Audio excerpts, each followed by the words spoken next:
All right, good evening, ladies and gentlemen, and welcome to Andrews the podcast. We are back this Tuesday with a lot to talk about. Myself and the mayor of Andrews, South Carolina.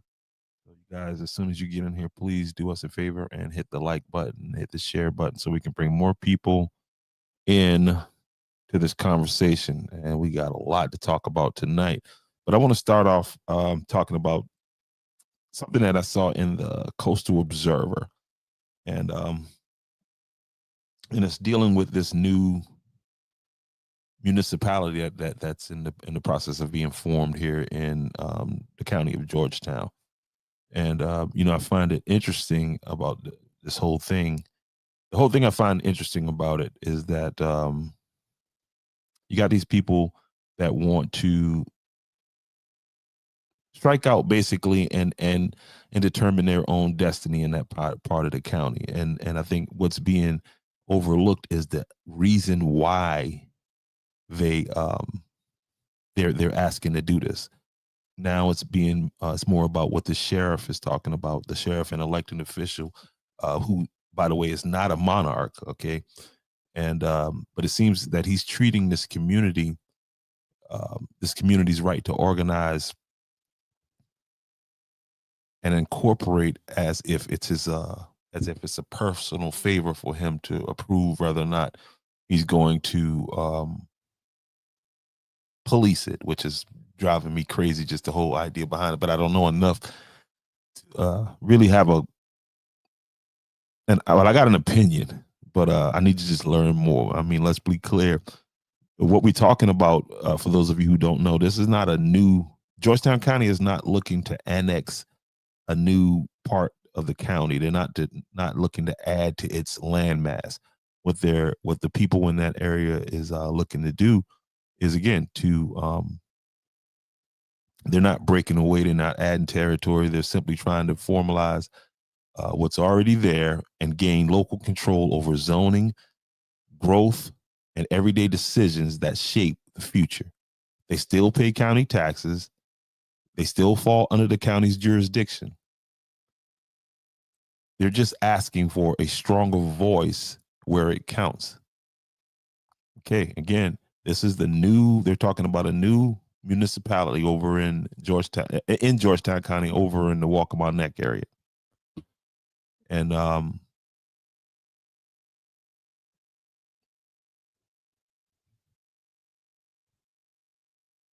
my question is, why is there such a resistance from the what seems to be a resistance from the Georgetown County Sheriff? Okay, why make these residents fight for a 2-year guarantee of police coverage, the same coverage they already help fund? Okay, again, this is not Georgetown County acquiring land outside of its current landmass. No, this is people within inside of and in my opinion, that's not leadership, that's leverage.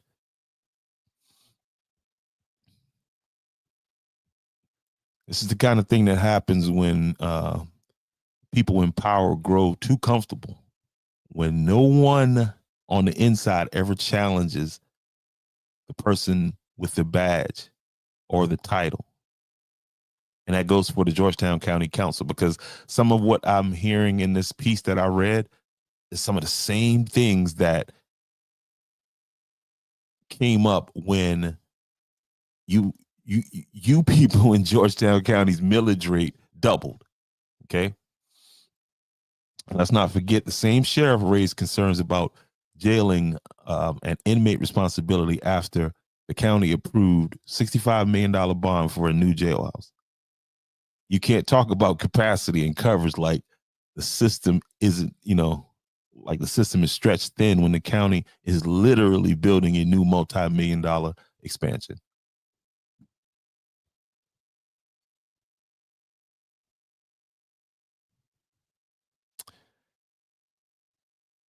And honestly, that's right. That's right here. Um, this right here is a direct reflection of what's been going on, like I said earlier, between the Georgetown County Council and these residents over in the Waccamaw Neck that are looking to create a new municipality in Georgetown County. the same resistance to transparency, the same habit of shutting down citizens' voices instead of listening to them. The Pawleys Island Litchfield issue is an extension of that culture. The one that says, we run the county, you just live here. So,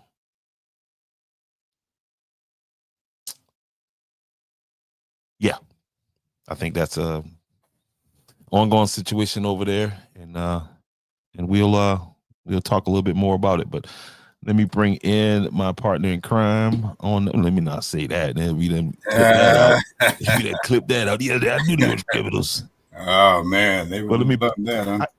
How are you, Mayor? Hey, I'm doing fine. That's what's up. We know that's just a figure of speech. Yep. There's no crime over here. No doubt. What's your week been like so far these first 2 days? I know mine started off crazy because my main camera, everybody's probably looking, he looks green on the screen and that. Yeah, because my main camera has officially become $1,000 brick. So you having some technical difficulties over there? Oh, that's to say the least, bro. Hey, it's normal busy time.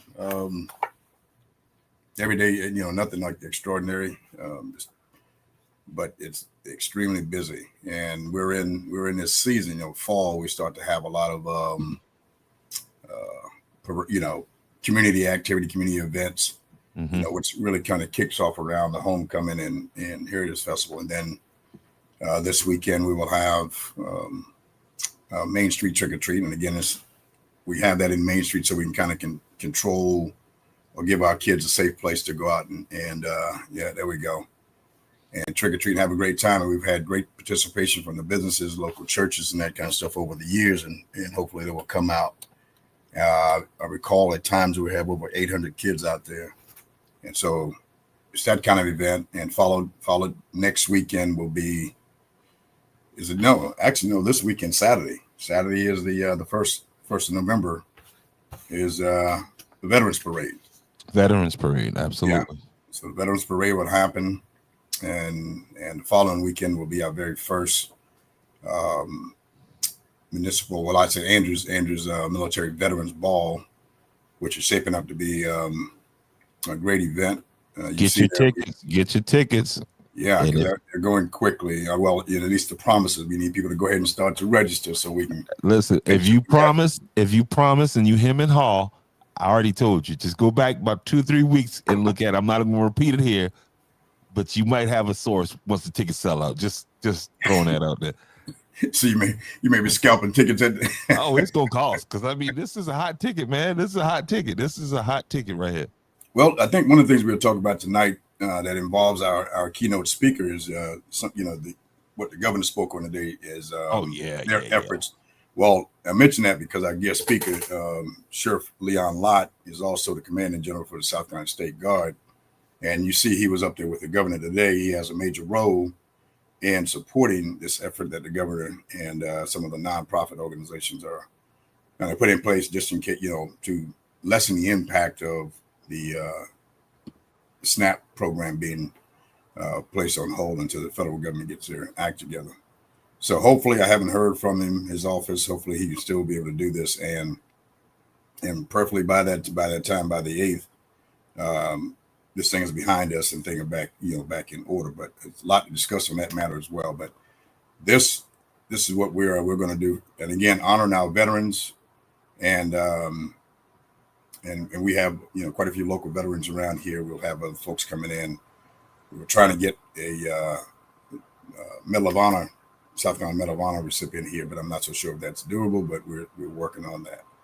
And we have great food and some an opportunity to folks to let the hair down, dance a little bit at the end of the program. So that's what this is all about. And we're ready to go. No doubt. I want to shout out and remind everybody, early voting is still open. Am I correct in saying that? Yes, Friday. Make sure you get out and vote. Now, I know what you guys are thinking. Damn, Gab News ain't covered nothing in Andrews, as if Andrews don't have an election going on.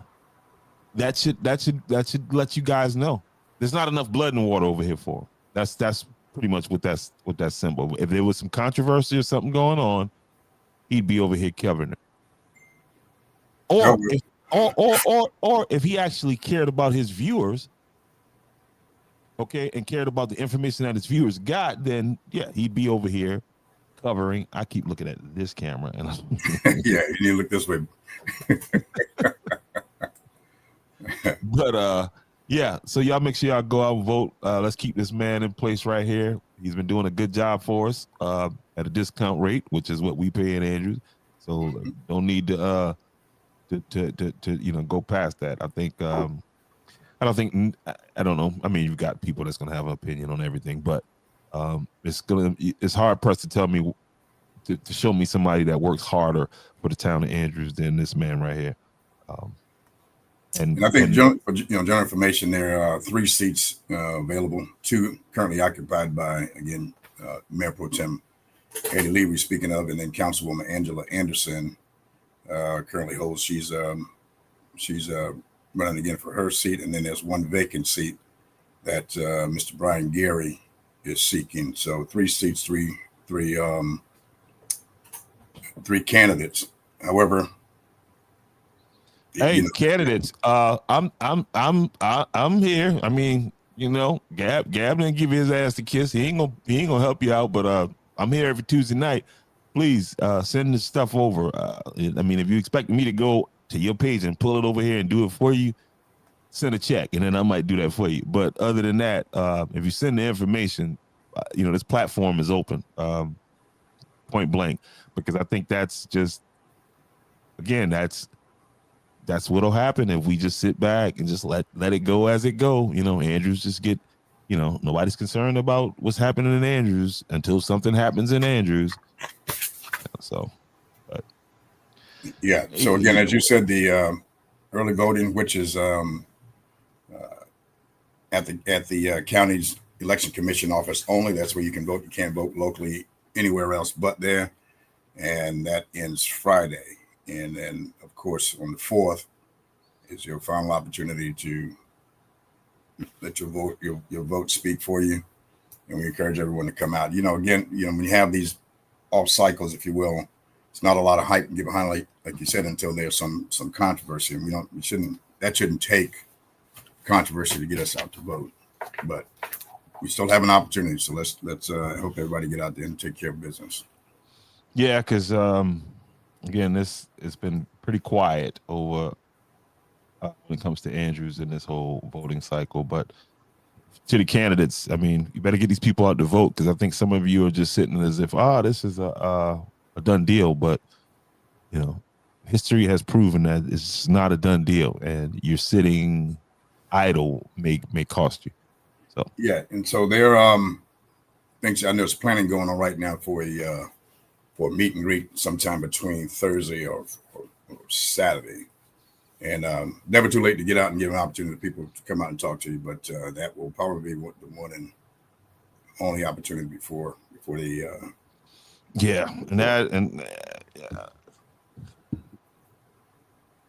I don't share in that opinion. It is too late for me. I mean, I don't believe it is never too late, but it's never too early is how I feel about it, because this is like, don't be Mr. or Mrs. Johnny come lately to politics, because then you're going to mess something up. This is politics is a contact sport, and it's a full, you know what I mean? It don't have seasons. I mean, at any time you can jump in and you're in it. So that's right. That's just, if you're going to, and this is for anybody that's considering getting into politics, if you don't decide I'm going to get into politics this year and then get into politics, I wouldn't recommend that. While the off season, while there's no elections going on, come to these meetings. Start getting in on what's going on. Listen to the people, figuring out, what's what, and then moving like that. But we're here now. Elections November 4th. Go along with it.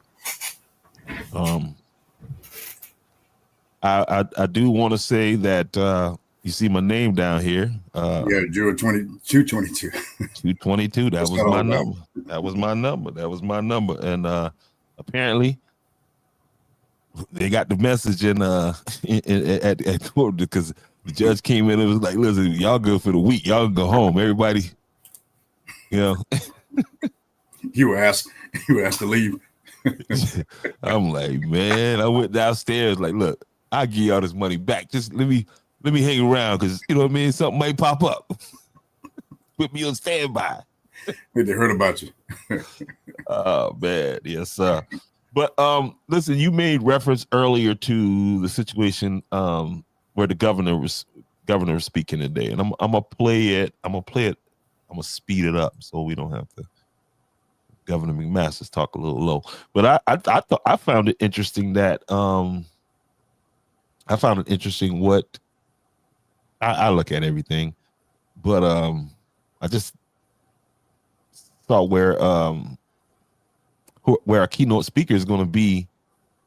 I mean, where the keynote speaker, I saw what he was wearing. He wasn't in the Richland County. No, it's and appropriate for the occasion, as for lack of a better term, because that's what he will be serving as, at least the 400 men and women under his command, to go out and assist at these food banks. Mentioned Governor McMaster would be giving an update on SNAP to provide assistance and any force protection, because of course those places can get overrun if people are really hurting and trying to get ahead of the line. It can get pretty rough out there. So they'll have the guard there to assist with the local authorities. That's crazy. I mean, and that's because that's what these people are saying they're going to do. Not all people, obviously, but that's what's dominating the social media. Yeah, I wouldn't advise them to do that with Lot and the boys out there. No, and anybody thinking about, and I'm gonna say this, like, because people want to put their concerns ahead of everything, and I'll say this: just as determined as you are to take somebody's stuff, people are just as determined to keep their stuff. So, keep that in mind. It's unfortunate that some people, the first thing, when you hear about this, when this started to break, make mainstream news, the first thought of some people was, I'm gonna go steal. You know what I mean? Yeah, it's not the answer. I think it's a tough mission because what the governor is offering, it wasn't like the state was providing that, a ton of money or any money, because the state didn't appropriate any money for food. So they have emergency monies, for natural disasters like this. But the SNAP program, and this is Supplemental Nutrition Assistance Program. Supplemental meaning supplemental. not cover all your costs, but supplement for nutrition food. And so that's a federal program. That's not a state. So no one is anticipating that this thing would be a part or get affected by the government shutdown. It's like a whole bunch of other things that we weren't planning for. And so they didn't set aside any money for that. And I think that's pretty common at the state level across the country. So what he's saying, and it was asked, by one of the reporters, what is the monetary contribution from the state? Well, it's zero. And right now, General Sessions is out, and he said he can't order them back in. They would have to come back themselves. I guess the Speaker of the House would have to call them back to address this. And then they would have to go through, now, how do you amend this budget that hasn't been set in the first place to come up with? So, for example, part of what was saying, they said today is that. Mayor, what I'm gonna do? Let me play it, and then you stop me, and then break down as we go through this. All right. Mm-hmm. Benefits. So we're gonna get to that now and come back out to Jamaica if that is still happening. Here's that. Go ahead. There's a.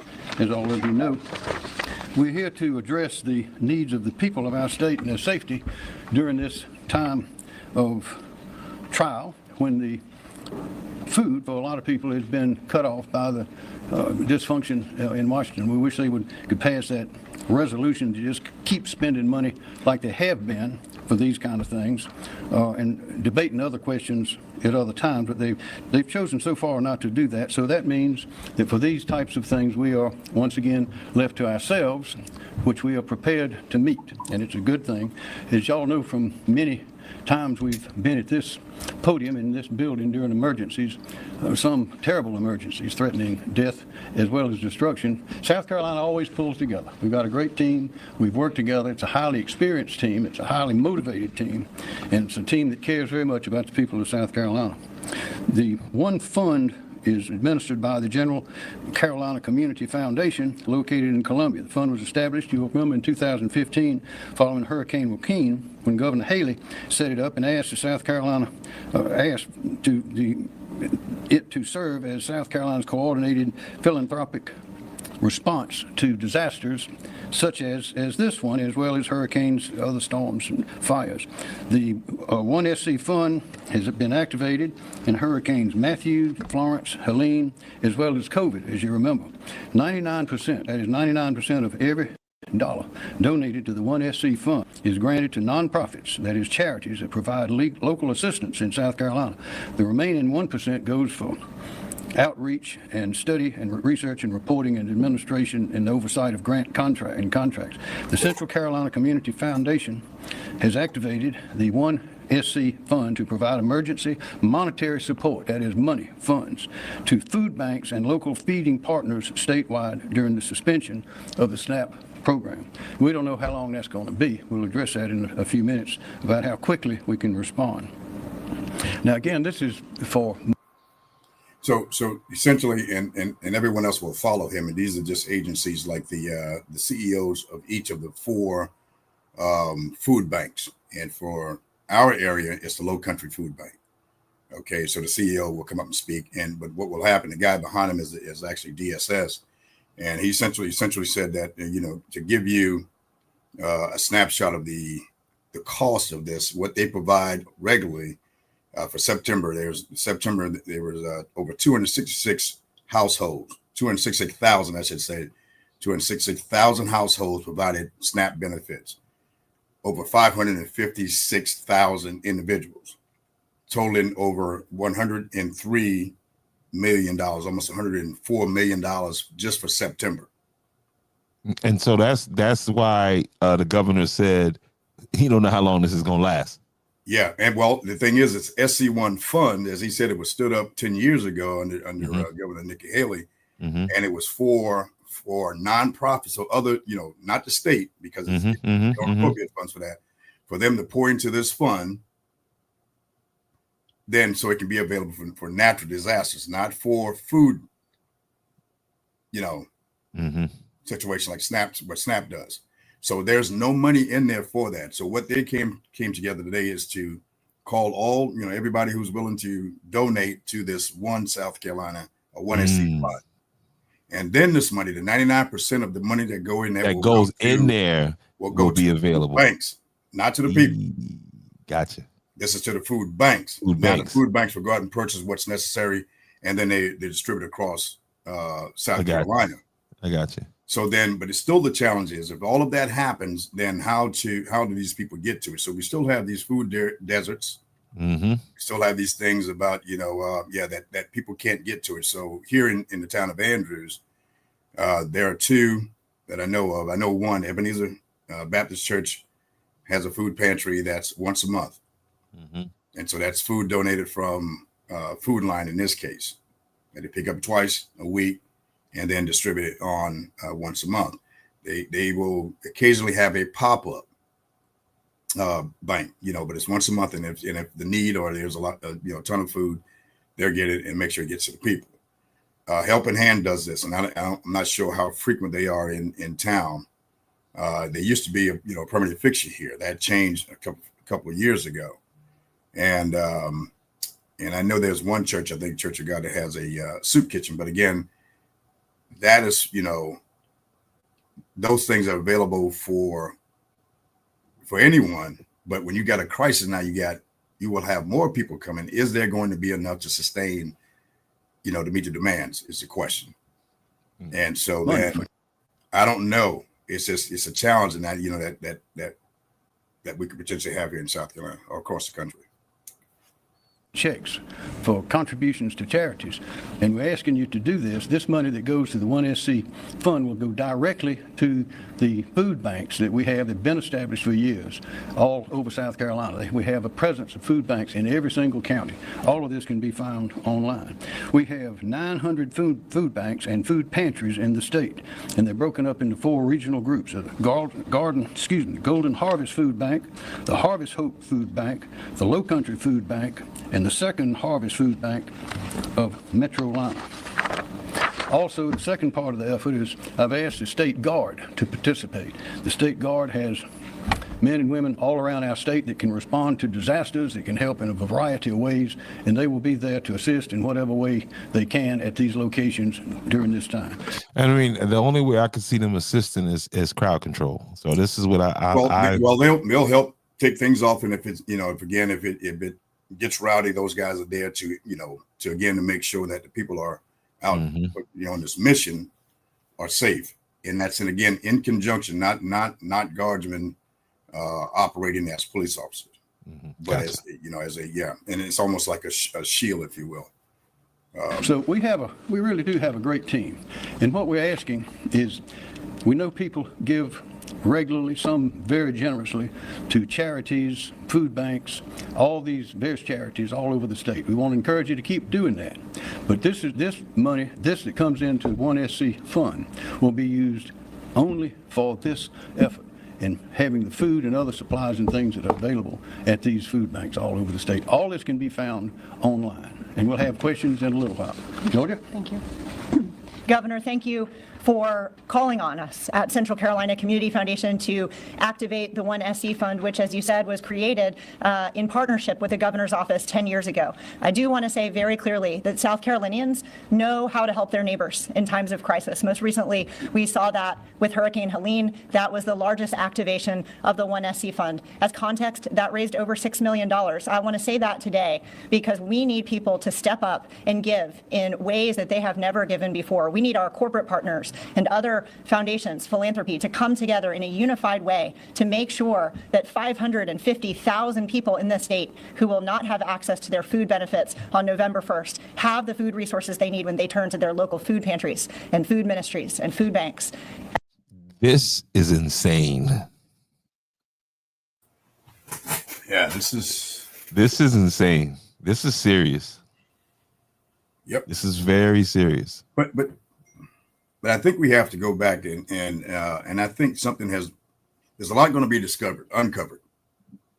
I think during this process, if November 1st actually is the end of it, because I'm sure their argument as it's defined, it's supplemental for specific food items, and it clearly states you can't even buy hot food. Like you can't go to McDonald's or a restaurant and use these type funds to purchase things. So it has to be specific things. And I think so if it is the only thing that the only income or revenue folks have, yes, it can be very devastating. But it was designed to be a supplement for low income families or individuals. Even when it comes back, and I got faith that it's gonna come back in some form, but I bet you it's gonna be so stripped down to where it's probably gonna be working like it's supposed to be working. I don't know. Well, it's happening right now. Before this, they were all things are being reviewed. I mean, we should not be surprised that this is one of the things. Medicare and all this other stuff. It's a rippling effect. That's what's happening at the national level. So I think this is the beginning. This is the beginning. Well, for these type benefits, if you will, we're seeing effects across the country, and whether it's food, whatever the case may be, we're entering into a pretty tough time. All right, let me finish up here. As you said, Governor, there is a network of hundreds upon hundreds of people who show up every day to volunteer, to serve, to bring food donations, food products. But our food banks are short of the food resources that they need right now. And that's where the 1SC Fund comes into play. We are here to raise those dollars and make grants as quickly as possible. Every dollar that comes into the 1SC Fund, as you said, 99% will go right back out into local nonprofits here in South Carolina, including the large food distribution centers that you see their leaders standing here with us today. The 1SC Fund starts at zero. We don't have a reserve of dollars waiting to be deployed. Today, we are opening this fund so that you can. That's what I was wondering. Oh, it's zero. Yeah, because That's the money. what I was wondering. Yeah, and because so the money's there. this is literally the government asking the people to just yes to step up. Yeah, and again, there was a reporter that asked the government specifically, how much will the state provide in this effort? And it's zero because there's no allocation. You have to appropriate funds for type things like this. So that means that the General Assembly have to come back, go through this process, and again try to find money. And right now they're gonna have to pull from somewhere else if that happens. And as he stated, that's a process. This may be the fastest means if everybody chips in. You got almost 5.5 million, almost 6 million people in South Carolina. So if everybody cash in $10 or $15 each, we may be able to sustain them for, if this, again, at the numbers we're looking at, it's based on September's number, you may be able to get them through a couple months of before, until they sort this thing out at the national level. And this it's all preparation. Nothing has happened yet. But what's the date? The 28th. A few more days before the ball drops. Give. We're opening it because the need is great, and we urge you to go to 1scfund.org. You can make a cash contribution, mail in a check, give by credit card, or contact us if you'd like to make a gift in another way. We appreciate you, Governor, Team SC. We're so grateful for the nonprofits working day in and day out to meet needs, not only in times of crisis like this, but year-round. Thank you to our food banks, and thank you to the volunteers, the givers, the philanthropists in our community who step up every day and in times of crisis like this. Thank you. Thank you, Jordan. And I'd like to note one thing. Usually when we're here with these meetings and briefings, we are speaking about a disaster that we know is going to come. Well, this is a disaster that may come, but this is a disaster unlike the others that we can avoid. And we can do that by doing what we're prepared to do, and that's all the citizens working together to help those who need the help, who need food. Thank you. And Erin Rowe, Harvest Hope Food Bank. Thank you. My name is Erin Rowe. I'm the CEO of Harvest Hope Food Bank. We are the largest food bank in South Carolina, covering a 20-county footprint from the upstate all the way down to that PD. Now, I'm just curious, and I know this is kind of probably not the appropriate time, but hey, given what I've seen in the past, and I don't speak sign language, but I'm watching this person up here, and they doing. Oh, that must be for Jamaica. Yeah, that's what that's for, Jamaica. Yeah, that's the real crisis that's ongoing as we speak. Yeah, and I mean, and is that storm tracked to hit the mainland or no? I believe it is. I haven't listened to it here in the last hour, but it is already causing. I saw earlier where there's people trapped. Folks go over there as a part of their wedding. Wedding I got some people that I know are. I've seen them doing videos from out of their motels from Montego Bay. If I'm not mistaken, I think it's down. It's down now to a Cat 4, but a Cat 4, Cat 5. Cat 4, Cat 5. I mean, you know what I mean? Like, it's devastating, man. So we just got to, certainly offer prayers up to those folks there for this thing has a minimal impact, but it's tough. So that's the crisis ongoing. What we're talking about here in the governor and his team is a potential for a different kind, but it will affect people. I'm gonna let this finish out here. We got a few more minutes here. Listening into a South Carolina press briefing with Governor McMaster, officials from the program, and now you're listening. Actually, no, they went away with that. They went away from that. That's lady from the food bank just talking. Yeah, this all the food bank. Now, one voice I did hear, and if I'm not mistaken, there was a local media on that asked a question in there.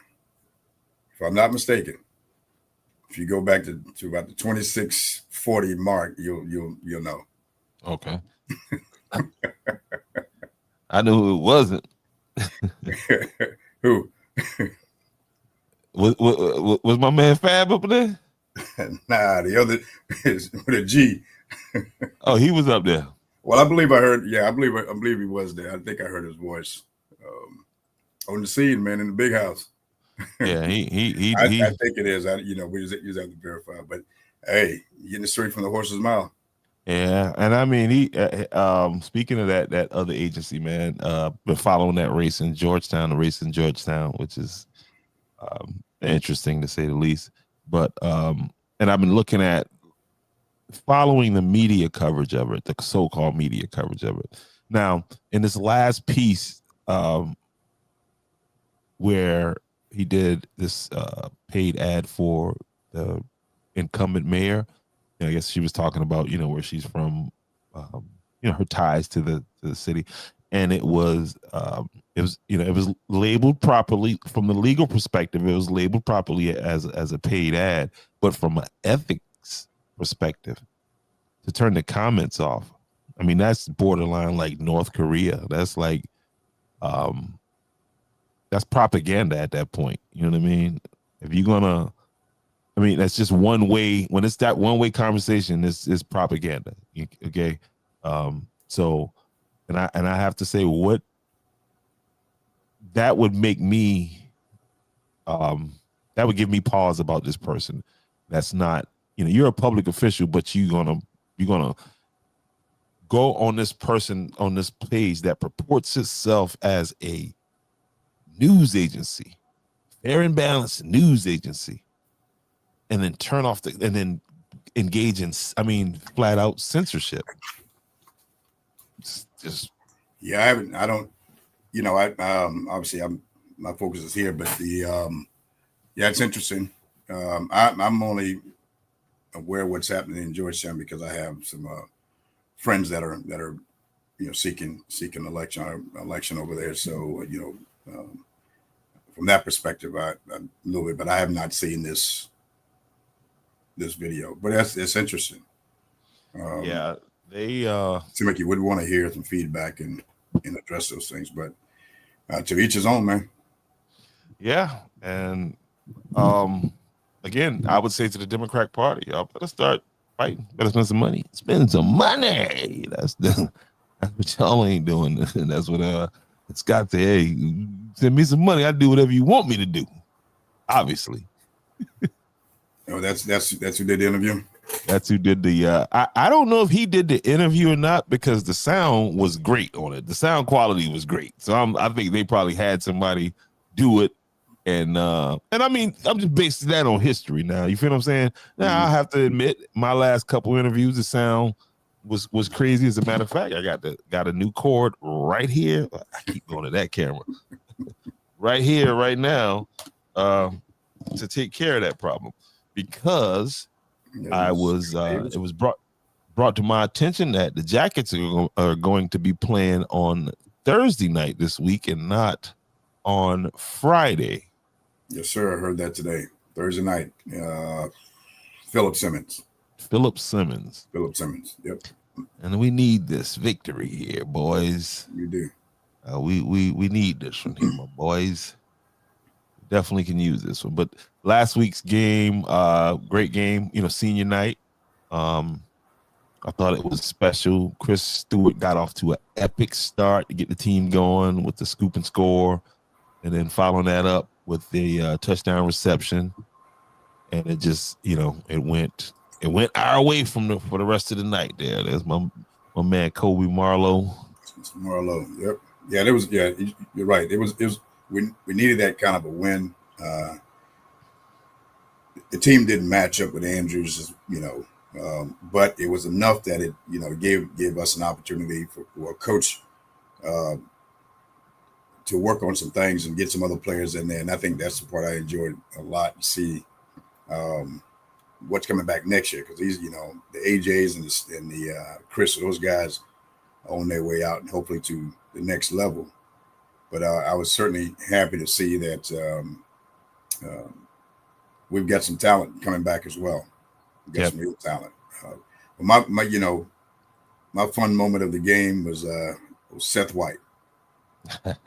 Brother Seth. Little Seth, man, he ran that ball like he'd been there before. Yeah, Seth went in that game smelling the end zone, and because he was on that first run, that one long run, he was there, and I was running behind him. And it seemed like everybody loved him, man, and the fans got, because again, we were dominating the game. So it kind of got a little boring until we started getting these freshmen like McCullough, Weston, those guys, Ben Rao, all those guys coming in that's going to be here for another, and I think the first two guys I mentioned, these guys are freshmen. And, yes. And they were just, putting pads on these guys, man. And so, hey, listen, Ben Rao told me, Brother Ben told me, Ben said to me, we stand on the sideline. Ben look at me. Ben said, you're going to be talking about me next year. Ben said to me, you're going to be writing articles about me next year. Hey, that's the attitude to have. That's the attitude to have, man. And if you watch him on special teams, he don't mind lending his pad and helmet to these guys' chests. I mean, he'll pop them real well. So that's encouraging to see, man. These young cats. I don't know what the size, because we're losing a lot of size, man. And Davion and Chris, AJ. Oh, I was telling them boys, y'all got to eat weights this year here. Yeah, and grow some. Because we losing, I think, about 15 seniors. Yeah, we losing a lot of seniors, man. A lot of seniors this year. So Riley, strong man on the team. All those guys we're gonna lose, but hopefully we got some coming up from the JV or B team. That's how fast they're moving. Or is that just a blurred shot? No, that shot was.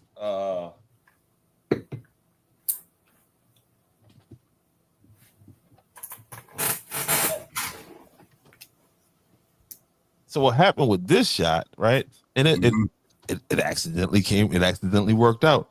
So on the bigger lens you see me with, I have to use this adapter right here. I got to use this adapter, and this is Canon on this side, and this is Sony on this side. And so this ring here, that metal ring, I lost all of the screws out of that metal ring. And so what happened was that's light leaking in. That was light leaking in. That wasn't planned. That was now that one shot ended up perfect. Like I designed it that way. Looks like some great special effects. Yep. Yeah, but no, that was just that was faulty equipment is what that was. But we made it through there though. Yeah, man. Again, shout out to the coaches, man. We've been seeing a lot of changes in terms of our offensive schemes and getting more guys involved in the play and spreading things out, man. And I think this is the right time to start to peak and do that going into hopefully into the postseason. But it's going to be a real test Thursday night, and I think that these guys can take it. So I think they're all hungry. And so, yeah, and again, those type games when it's just a confidence builder where you get to see how this play is supposed to run. You're supposed to see, if you block it properly. And I just think we got to win battles come Friday night. And I mean, we got to win, we got to win battles. We got to win the battles up front. We got to play mistake-free football. We got to take that same game, but we got to finish it. The game that we took to Timberland, but we gotta finish it. And we didn't get to talk about that game last week, but again, you see the consistency in our guys play. They played Timberland very well. Timberland's not a pushover. Oh no. And Timberland has a guy already committed to Florida Gators, Big Green, 6'5", 340 pounds. Arms the size of your thighs. So, but we played them very well. And again, for me, coming out of that game and watching the sportsmanship, that's kind of the highlight, you know, because AJ gotten banged up pretty good. And those guys came over at the end of the game. The entire team, coaches, and the trainers came over to congratulate AJ on a well-played game and had some pretty impressive things to say to him in terms of his, you know, his future being bright and, you know, playing at the next level. Just great sportsmanship from the Timberland team over there. So, but I think that game really let the guys know that we can play against some tough teams and do well and possibly win.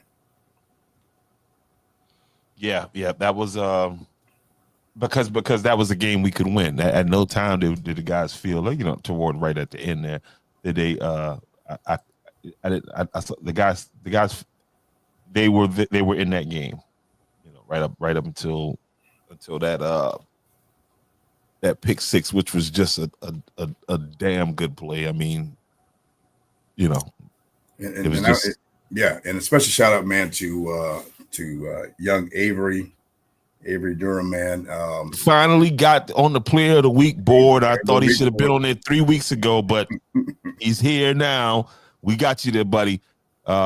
Yeah, man. I just love the development of this kid. I'm excited to see what we can do the rest of the way through, and definitely excited about next year, man. The kid is just the progress every game. He's getting, you know, his confidence, and you know, again, the higher your confidence, it's going to help you play. It's a big old Lockhart there. He plays well as well. He played with a lot of enthusiasm. But Avery has shown that, I'm telling you, that he's going to be the opposition's target next year, because if they can't stop him, they're going to have a hard time beating us. And we just have to make sure we got the hands that can catch the balls, because he's very accurate. That was Seth. Oh yeah. I wanted to say that to any receivers in Georgetown County, any of you receivers who. Andrews High is where you want to be at next year. I'm just saying, you better get in that portal.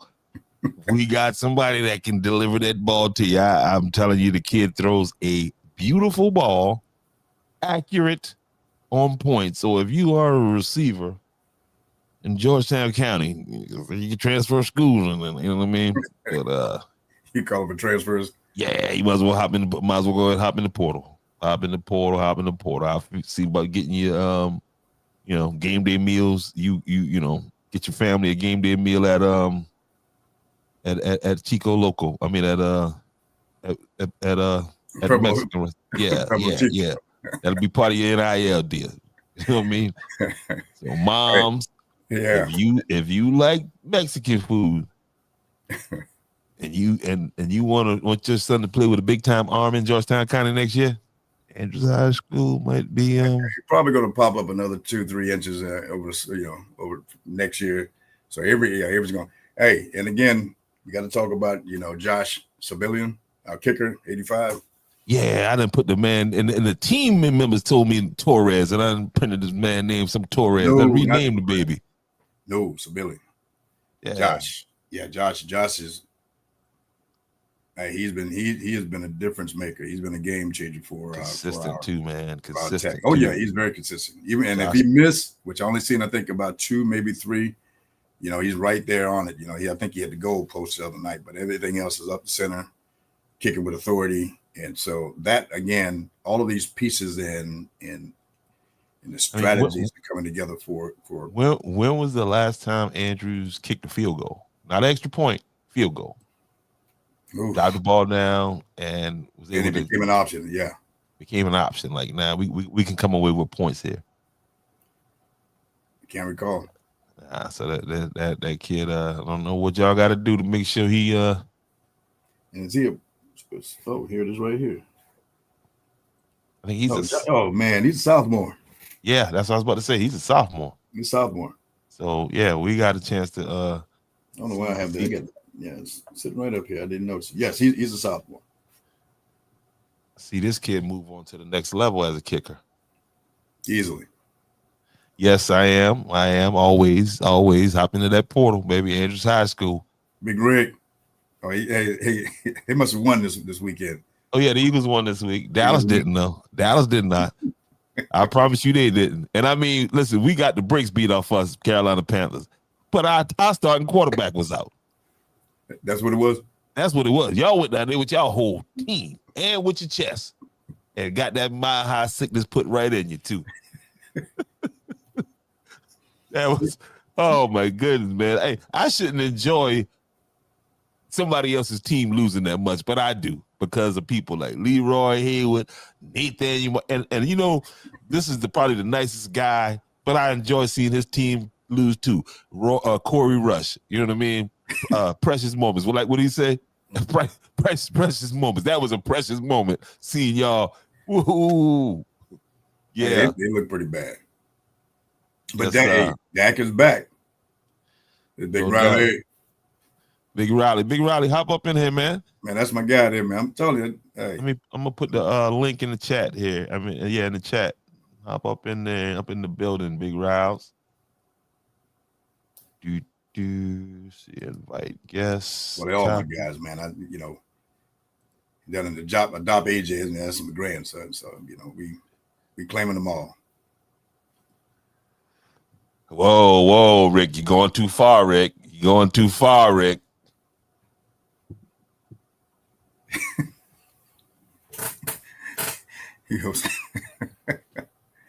Hey, look.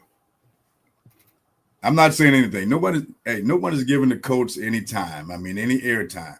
We just winning. We're just the winningest team right now in the NFL. So that's okay. We're gonna let it happen. Now we go down to Pittsburgh. We're going to Pittsburgh this weekend. So we just let it. So Rick, when we celebrate at the end, we all gonna get together, man. Who's this? Cynthia? Dallas fan. Delusional fan. Listen, you're talking about delusional. That's my girl. But there's a sickness here with this Dallas Cowboy situation, man. I think, but that's across the board. She keeps saying we're going to the Super Bowl. I agree with that. So you are. Yes, I think tickets probably on sale right now. As a spectator. Yes, sir. And so it looks like the Chiefs got their game together, seemingly. But it won't be Dallas Cowboys. Y'all don't forget that. Yeah,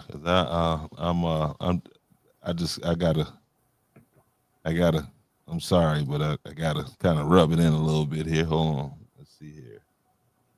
So you're going back 2 weeks, apparently. No. I ain't worried about that. That one in the book. I'm looking forward to their future losses. That's what I'm looking forward to. Yeah, because they about at that point where the team done quit. Hey, Nate say, man, he's Dallas Cowboy for life. Oh, they always say that. That's what else they gonna say? You know what I mean? What else they gonna say? He live in Charlotte. Ain't that crazy? Dallas Cowboy for life. Well, guess what? You'll be just like Andrews High School. You won't see a championship in 30 years. Not the football team, man. Not the football team. Yeah, we're gonna get it this year. We got to get it this year. Hey, shout out to Carver's Bay, man. Those guys are still undefeated. Yeah. I put a scenario in my head tonight, though. I say that y'all keep doing what y'all doing. We might have to take that travel. It'll be great if we got to come to Carver's Bay on the first round of the playoffs. I'm saying that right now. They 1A. Oh, well, they lucky. Yeah, y'all lucky. 1A, man. I wanted that rematch with y'all. I really wanted that rematch with y'all. Y'all lucky. Definitely do. But they, the Abbeville, another good friend of mine. And Abbeville is in that. So Carver's Bay, I'm gonna go ahead and tell you, I'm gonna root for y'all. Because if y'all have to come up here, Bamberg playing some good ball right now. So the road to the state championship will come through there. And just know I'll be on the sideline with you, me and Tracy Huff. I think she'll welcome me in to the Bears Nation. Listen, man, look, you don't woke up. I got her back in there. Come on now. Don't Tracy. Hey, look at we done woke up the Cowboy fans, man. Of course, Leroy is all the way in Texas. In Texas, and that's why I put this on the screen. Dallas Cowboy Denver Broncos 24-44. Key factors. Dak Prescott threw 2 interceptions. So now they're going to throw history at us, 5 rings. And they all dry rot. Exactly. Exactly. They got to look at VHS to see, you know, haven't even won in the 21st century. Y'all ain't won since Dallas was on TV, the series. Those guys are easy target, man. Yes, sir. Let's see. The team struggled on both offense and defense against the Broncos. Hey, that translates to y'all suck. And meanwhile, Parsons over there in Green Bay just killing them. He talking about y'all catch up with 5 rings. We're not catching up with 5 rings, okay? We know. Let's just forget that. Y'all. That's all y'all got. Keep that. Carry that with y'all, because that's all y'all got. Because y'all won't see another ring ever. Man, we got them fired up from Charlotte to Dallas. Yes, sir. And a little small place called Patrick. All the way up. They put them all together. All them Cowboy fans together. That's who they should stop the SNAP program for. Any Dallas Cowboy fan. Everybody else should get extra. If you're a Dallas fan, you should be cut off. You said permanently? Permanently. Go get it from Jerry. Let Jerry start a Dallas fund. Oh, man. Big Leroy. It's going to be all right, bro. Season will be over soon. And why don't y'all call Jerry, since he got all money, to come on and throw some money in the pot for South Carolina, man. I'm making light of that, not making light of that, but that's serious. That's very, very serious. And they're not. Again, we're preparing for it, and this should. I mean, if you are vulnerable right now, again, I don't know what your situation is, but this should prove everything you need to know about the federal government. They at some point, they not gonna be there for you. So, and again, as I said earlier, there's some things that are gonna be some hard lessons learned or realized about not just this program, but other programmers, that you have to prepare yourself to not be, if you can, not be as dependent on, because in this current environment, things can be snatched from under you without notice. This is where family, this is where having a connection with your church and community organizations, this is where this time comes in at. The government is not going to be there for you. Okay, it's been they lull a lot of people to sleep to where now you and again, I understand there are situations where I'm not talking about people who don't have the ability, they can't go out and do for themselves, that actually need help. I'm talking about the ones who you can get your ass up and go and work, but you choose to manipulate the system. The system is going to turn against you, because when this thing does come back, it's going to be stripped down so bad to where, you got to get yourself to a place where you don't want to be on that. And you just going to have to, it's going to be hard at one point. So you're going to have to, I mean, think about it. Over almost 600,000 people just in one state. Mm-hmm.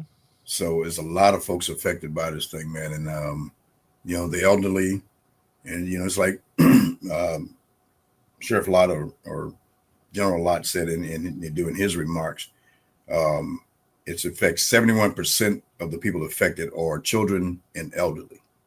71%. We have to, we got to take care of them. So there's a lot of people that, it's not everybody that is riding this program. So 71% of that almost 600,000 people are children and elderly. And young people or anybody sitting there that's, not financially stable, and you thinking about having a child, or you thinking about bringing a child into this world, you better think long and hard. Male, female. If you can't feed it, don't bring it. It's tough. This environment, this economy and everything is just really tough. So, yes. Yeah. So we I went out and spoke with some of the local, one of the grocery stores here, and just to get a feel for what their plan is. But they're already, the food line, they're already contributing to the food pantries and the food bank in here and abroad. So, so we got to think about it, where I sit, we got to think about how can we help, even if it's just a little, because we're not going to let people, if we can prevent it, starve. And so we all going to have to rally together, man, because it is what it is at this point. And if we get to that point, we hope that someone will let us know what's happening up here, so we can help find some resources. But again, right now it's Ebenezer Baptist Church that has a monthly food pantry, Helping Hands. I have to get the information on when they're in town, and then any other of our churches that are doing these type of things. Hopefully we can get all that information and put it together and have it at one source, with all these resources that may be out there. If you're one of these organizations, or you are an organization that's going to be doing something, and you're listening to this right now, please inbox me so I can help spread the word, to tell people where they can come to get the help they need if needed. Hopefully these people get off of this game that they're playing with people's lives, but I don't think that they are. I think they're going to play this out for maximum effect, or at least that's what I'm preparing for. So and I mean, let's just be real about it. You better keep your head on a swivel as this thing, especially if it goes the way that they're anticipating. Keep your head on a swivel, because just that fast now, a trip to the grocery store can become a dangerous thing for you. You know what I mean? And who knows? You had a situation but you almost find yourself in the middle of a situation. Oh, this weekend? Yeah. That was one of the things. And again, we can't ignore what's happening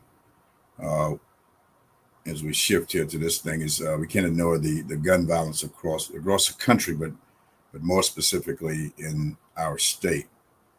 I was out traveling this weekend, and I will tell you, me and some friends, and as we were leaving from IHOP to all come back home, it was about a 5 minute, maybe 3 to 5 minute gap between when they left and when I took off. And we traveled right by the same service station. They didn't see it. So when I saw when I saw all of the police activity, I called them up and, hey, did you guys see what's happening over at the service station? They didn't see it. All they saw was the emergency vehicles rushing towards this way. Well, I passed it, and I mean, so that 3 to 5 minute fan, there was a shooting at the service station that, believe it or not, I was planning to stop to get gas to get on back. That's in North Augusta, South Carolina. I think off of Wedgefield Road. Edgefield. Just that quick. And I could see the automatic rifle on the ground. There's debris and all kind of things. So two people end up dead. If not, I don't know about the third one. I know it was the third one shot. Okay, let's listen to what happened there. We're learning more about the deadly North Augusta shooting near a Sprint gas station. We now know the names of those victims. County officials say 76-year-old Jewel Harden and 33-year-old Thomas Lilly Jr. were killed before authorities got there. Whoa, he's a 76-year-old? Yeah, I don't know. Harden Maybe and they know more 33-year-old now. Jewel. Officials say 76-year-old Jewel Harden and 33-year-old Thomas Lilly Jr. were killed before authorities got there. Their autopsies are scheduled for tomorrow. SLED says the suspect was armed with an AR-style pistol. That suspect was shot by public safety officers and is currently in the hospital. No word right now on. So the shooter's alive, and there's two dead folks. I think the police officer, or they call him a safety. I don't know how to refer to public safety officer. Yeah, public safety officer that took the gunman. In fact, the gun.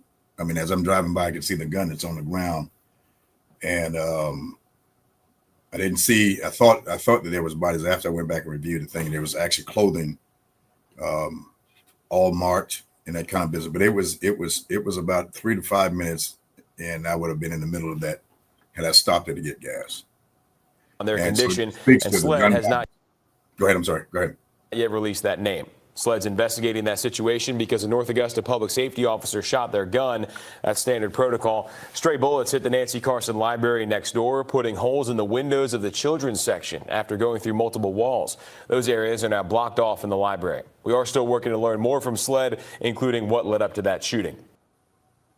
This shooting marks the 8th incident where an officer shot at a suspect in the CSRA this year. Aiken County's had 3. Richmond County has 2 officer-involved shootings. One of those in Richmond County happened earlier this month. We brought that to you as breaking news on our morning show. The 2 deputies who shot at that suspect were recently cleared for their actions, with one of the deputies still recovering at home after being shot. And Columbia, McDuffie, and Saluda counties have all had one this year. In Columbia County, that happened back in April when Deputy Brandon Sykes was shot and killed, and another was injured during a traffic stop. That suspect was killed at the scene.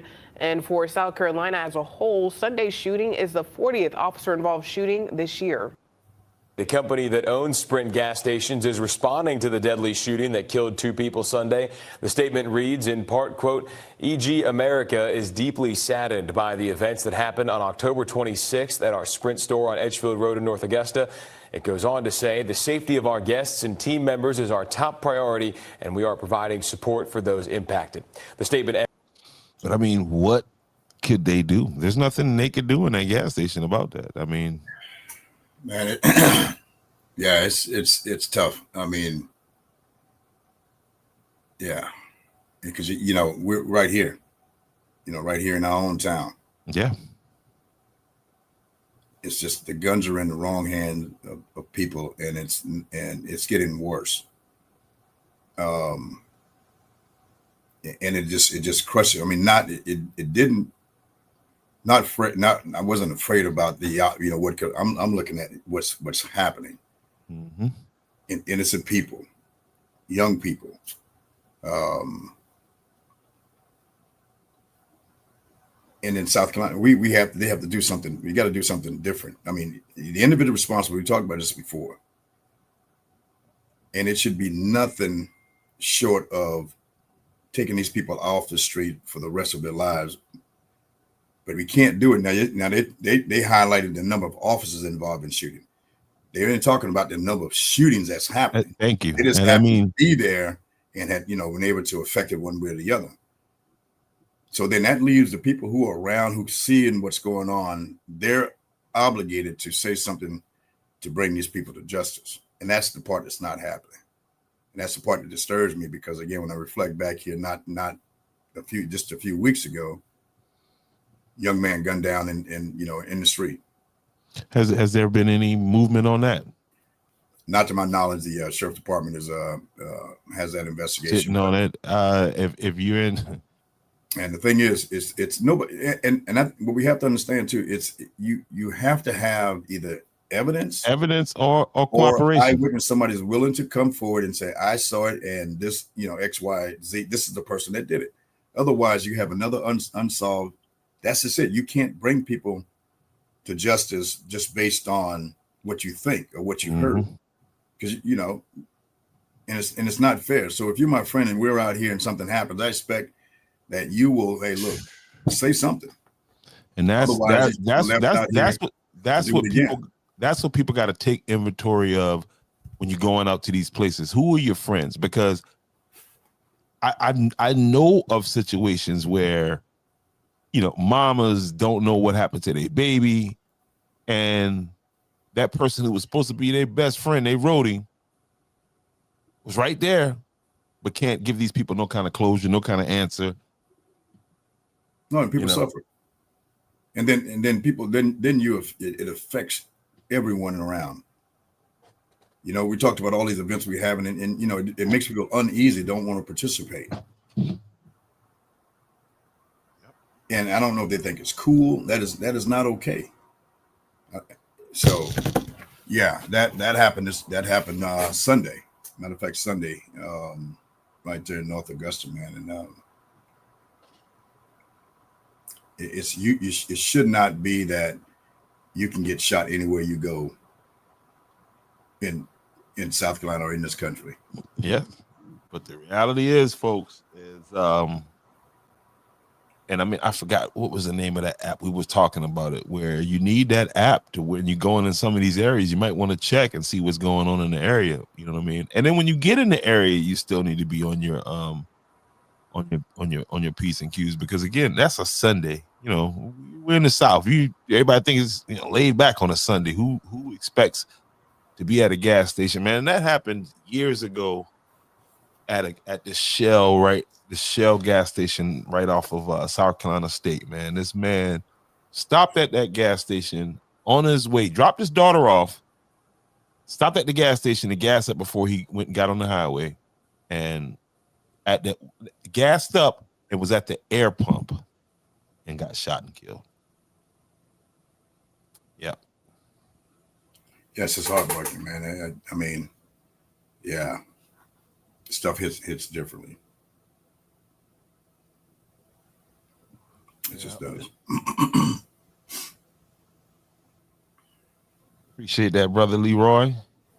Even though you a Dallas fan, you probably my favorite Dallas fan, one of them. Yeah, that's what it is. So guys, just a quick rundown again of what we got coming this October 31st from 6 to 9 p.m. And this is going to be taking place on Main Street, Trick or Treat on Main. This is usually a very good event. Parents, do not leave your children out there unattended. Okay, this is not daycare hour. This is a time for the community to come out. All businesses, churches, and organizations are welcome to join in the fun. Please plan to set up a table along Main Street and pass out candy or have activities for the children. Children of Andrews love this, and we want it to be bigger and better and safe. Safer than before. Better than before. Let's see. We will have costume contests and lots of fun. Please contact Miss Carla McKenzie or Town Hall if you plan to participate. The street will be blocked off for safety. Again, this is from 6 to 9 p.m. on October 31st, which is Halloween. And so let's make that a nice, safe, fun event for the children. Also, on November 8th, make sure you go ahead and get your tickets now. You can find your tickets at Eventbrite, on Eventbrite. Excuse me. Am I right in saying that? Yes, sir. And there's a QR code here. And up in the upper right-hand corner there. You are invited to the Town of Andrews inaugural Military Veterans Ball 2025, an evening of patriotism, camaraderie, and celebration as we honor our nation's heroes. Andrews High School Auxiliary Gym is where this is going to take place. The address is 12890 County Line Road, Andrews, South Carolina, 29510. Reception begins at 6. Formal part of the program begins at 9. Tickets are $30 per individual, $45 per couple. Dress code formal, military attire. Secure your tickets via Eventbrite by November 1st. So you got a couple days to go ahead and get those tickets, folks. Go ahead and go online and grab those tickets. And yeah, so we'll have, catered food. It's going to be great food. We've used this young lady before. And again, we'll get to hear from a young man from both the civilian sector. He's been, sheriff for Richmond County for many, many years. And again, serving in the capacity as commanding general for the State Guard. And I'm sure he'll be able to, again, based on what happens here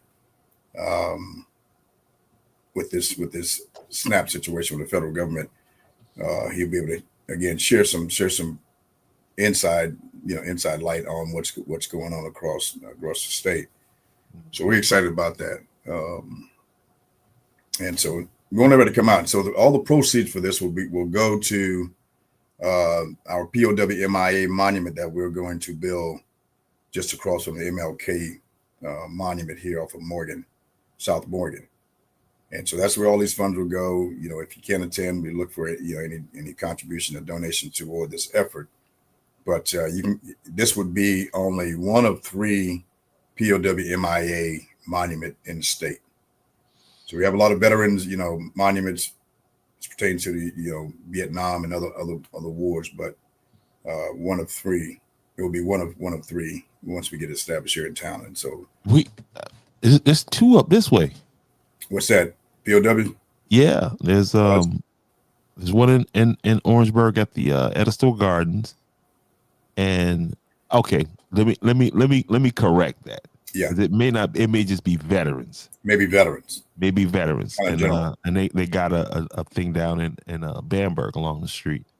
And I think that's veterans also. I don't think it's POW. Right, and that's the difference. So we were focusing on that population where, again, we have hundreds of thousands of, dating back World War I and II, missing in action and prisoner of wars, veterans that are we should not forget either. Also, guys, make sure you get out. Early voting ends Friday, so go ahead and get that out of the way. If you don't plan to vote in the November 4th election, go ahead and get that out of the way. In Andrews, we got 3 council members, 2 incumbent and 1 new council member on the ballot this year. I do know this man right here is proven leadership for sure. Mayor Pro Tem. So yeah, make sure you get out and show your support, and let's keep this thing moving forward in the right direction, to borrow a phrase from the councilman. The council, city council, county councilman.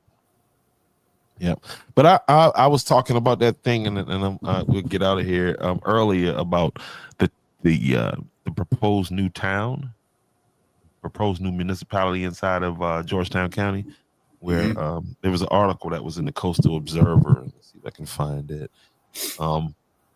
where the sheriff, is saying that these people got to come up with some money or whatever in a 2-year agreement to I guess to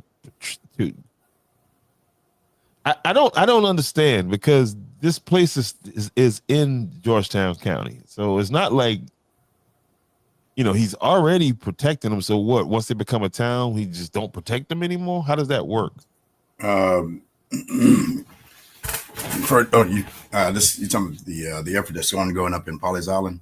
Yep, and shout out to them people, man,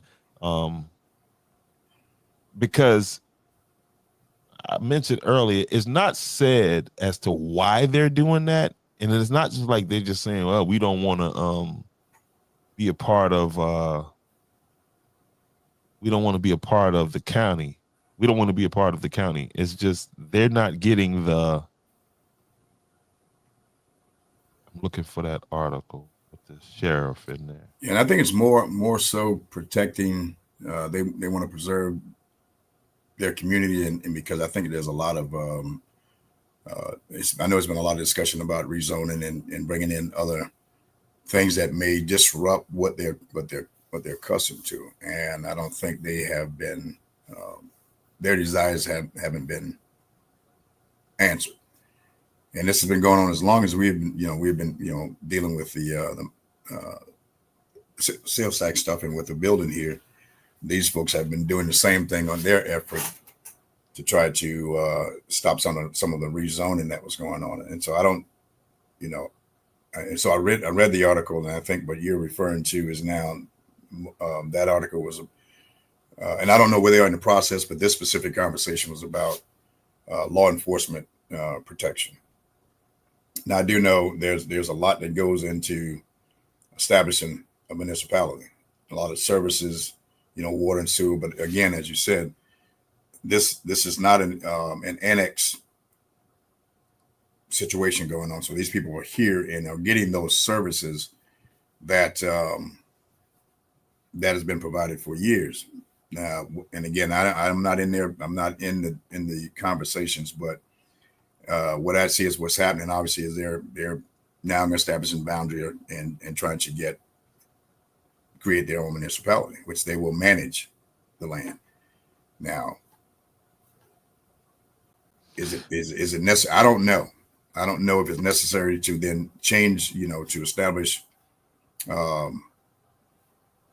I don't know if there's intent to have their own police department, all that stuff, but I think all of that is covered right now. But it would be interesting to watch and see. Because they already paying taxes into this, and on that side of the county, from what I learned and gathered, they're paying the most taxes. So yeah, Bob will tell you that too. So yeah, so why? I don't understand. I this is bigger than me. I guess I'm gonna have to. Something like you. Some will assume that all of that is there, the services, and why change. But I'd be interested to see how it unfolds and to read more into it. But they've been working at this for a couple of years now. Yeah, and the same type of tactics that Carter Weaver used in this situation right here sounds a lot like when he was up at a council requesting an extra $1 million in his budget, saying that they needed it, and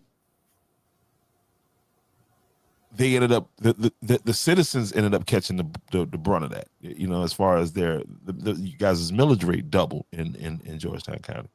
And then there's part in there about the jail, like you about to get a $65 million new jail. What are you talking about?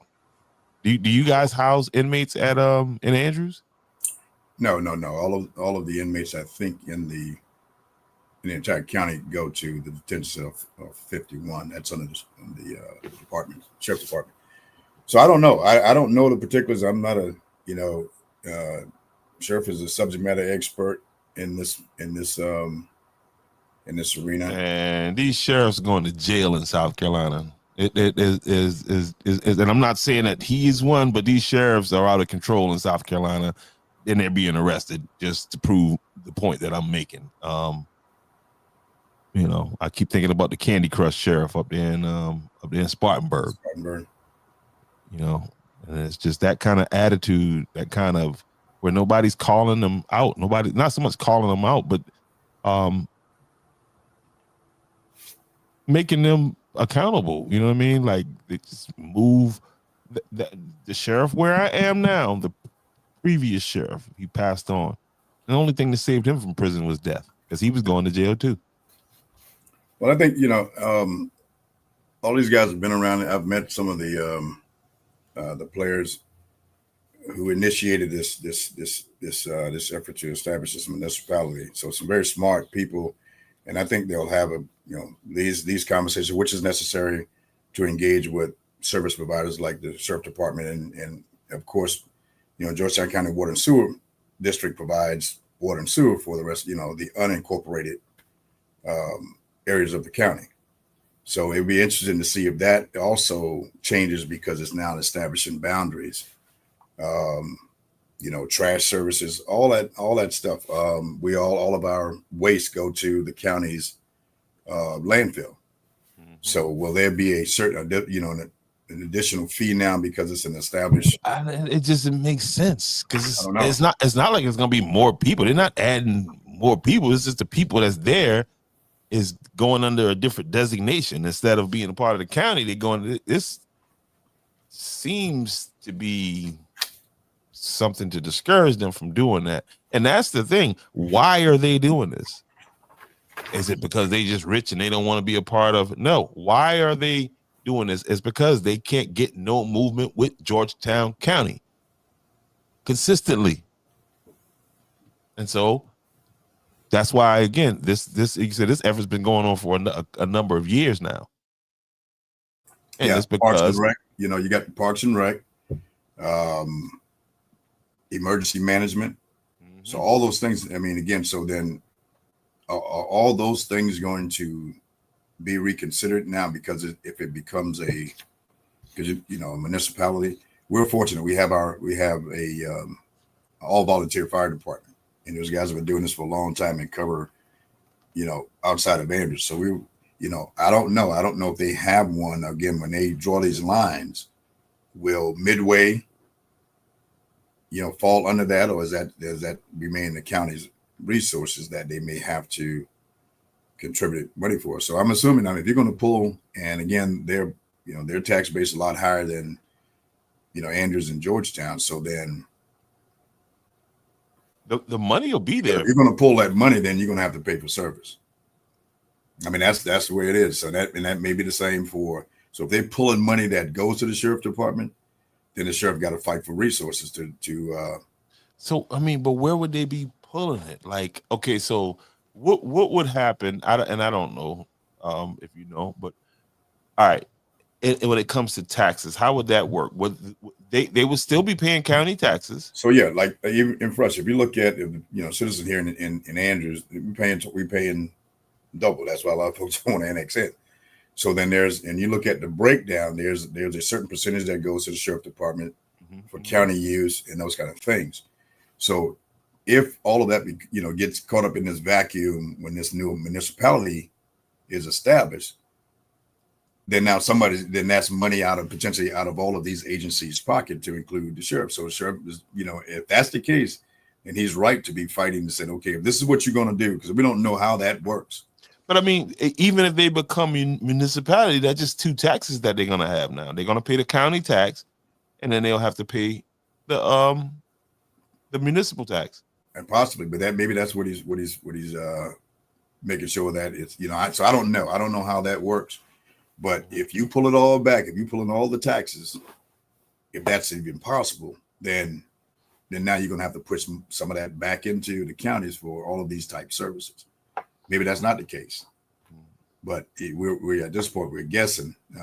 But of course, we'll see if there's any conversation from the other first responders that have the same concern. I think it's too early to make the call. But it's got to, it's all going to have to be clear before this thing going into effect. Yeah, I think it's interesting. I think it's an interesting thing for even like the people out in Lambertown. You know what I mean? These small areas. It's just, this is an example of what can be done. Now, keep it in mind, those folks got a lot of resources over there, allegedly. But yeah, but it's worth paying attention to. I mean, I've seen, again, there's 271 municipalities in this state, and that would be 72nd if it passes. But there's some that only have 50 people. Yes, they're that small. That's my. I had the conversation because with somebody today about ordinances and these zoning things or whatever, and they're not written in stone. Okay, meaning that it was an example. I gave an example of the gentleman that came into Andrews where it wasn't zoned for multifamily use, and they went through the process, go through the hearings and all this other stuff like that. And then, I said that to say that it's not always a hard no. You may run into a no or something at the beginning because that's what the ordinance is. But then if you do a little more research, there may be a way for you to change things. You know what I mean? Because I guess my point is that my point in telling him this was that when people are engaged, the people can do a lot more than what they think, than you think, as far as going up to, the government and asking something about an ordinance or something about a particular situation, you getting a no, as opposed to, well, here's your other option to do this. You know what I mean? You could probably go and try to get this changed. To that point, there are, and most, if not all, should have ordinance that is specific for that town. So our ordinance here may not overlap with another municipality. This is specific to the town of Andrews, and I'm sure that's the. So then, if there's, and that's law. and I had this conversation here like today, you know, with one of the citizens, that we don't get to arbitrarily change that. The employees, myself, none of that, because that is the law established and voted on by the council. Now there's opportunities, to your point, that there's planning and zoning commissions, those kind of guys made up of the citizens, that if you want an exception to those policies, then you go through that process, and that commission hear you out, and then they'll come back to the council and say, hey, you know, here's our recommendation. Because one thing we always have, the majority, I guess, of those kind of things is surrounding mobile homes, you know, or dividing the land and all that kind of business that have to come through and go through that process for exceptions to it. And we have to be very careful, because if we do that for one, that's now become you now potentially change the law that it has to apply to everybody. You know, and I'll say while we on it, you know, it's like our billing fees. Those are fees that's called a fee schedule. Everything that we bill, whether it's permit, penalties, all that is in writing and on a scheduled fee that has to, you know, that is the law. And so then when the employees, whatever respective department enforces those things, then that's their guidelines. We can't change it based on friend, family, or feelings. None of that stuff. None of those F's play into this. It has to be. And then if there again, you know, things brought to my attention, we'll look at it and see whether, you know, we're misreading or misinterpreting the law or the policy or the ordinance, and then take the appropriate action. But that's not an employee's. They don't have the latitude to do that. Okay, so yeah, so it's a lot. I think long answer to your question. There are ways to adjust, and if we get enough, you know, that we need to go back and take a look at it, the council will see that and said, okay, the time has changed, or this is different, and it may require an adjustment to that particular policy. But there's some that don't have them, so they're just living, you know, they're living free. But these are some of the things that a new municipality have to consider and put into place when you're establishing this thing, because you're going to be that one. There's going to be administrator. There's going to be a mayor. There's 3 different forms of government. Whichever one they think best fit them is all has to be decided. So I think where the sheriff and others are in this conversation, it's probably appropriate to have it. And of course, you know, until they get it settled, because everyone has to protect their entity in the interest of whether it's the sheriff department or fire department, whatever the case may be. No doubt. Yep, that's about what I got for you tonight, sir. Other than that, I'm trying to make plans to make it down to Philip Simmons on Thursday night. Yep. Yeah. And just, you know, people ask me, why did they do that? Is there a hurricane coming or something? No. Friday is Halloween. And kids rule, man. You gotta have to get that candy out there. Trunk or treat and all that good business. Yes. So, you know, that was a good call. So if you are planning to go to the game, you need to go ahead and, you know, keep that in mind that it's not Friday. It is, in fact, on Thursday night. But yes, sir, that's all I got for tonight. Any last words here?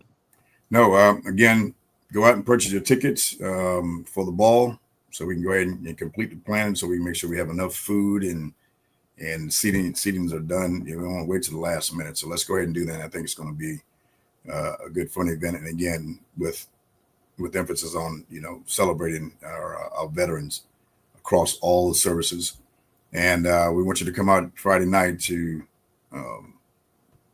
bring your kids out to the Halloween trick or treat on Main Street. There it is.